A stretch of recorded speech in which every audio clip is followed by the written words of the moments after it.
So I'm going to point the login to the /login path, and the register, we're going to do something a bit different. I'm going to leave the pound sign in here for the moment, and we're going to be using modals to present our register form. So modals are a very nice way of making something appear on the page. So we see this window has appeared on our page, and this is a modal, okay?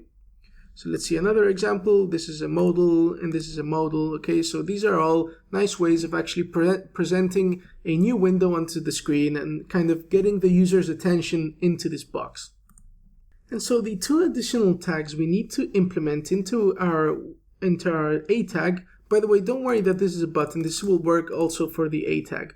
So the two additional items we need to implement are these right here, okay? So essentially, we're going to be telling our A tag that we need to toggle a modal, and the target will be a element whose ID is my modal. And then this will be the actual HTML, which will be hidden, but we see it has an ID of my modal, and when we click it, this will actually be toggled or presented on the screen, okay? So let's go ahead and copy these two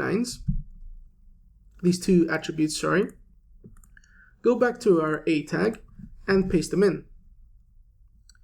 Okay, so this is looking great. Now we need to paste in also the HTML for the actual modal.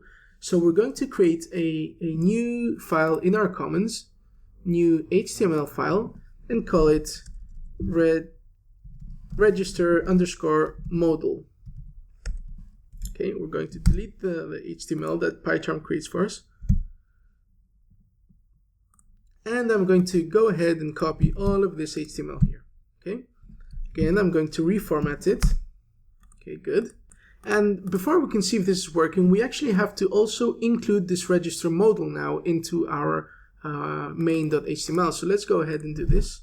So I duplicated that line, and I'm going to write register_modal. Okay, so now this should be working. Let's see if this is in fact working. So I'll refresh, and I'll click the register button, and we see we have our modal appearing. So this is very nice and fancy because it gives a nice UI element for our users to actually register. So in the next class, we will actually implement a form inside of this modal.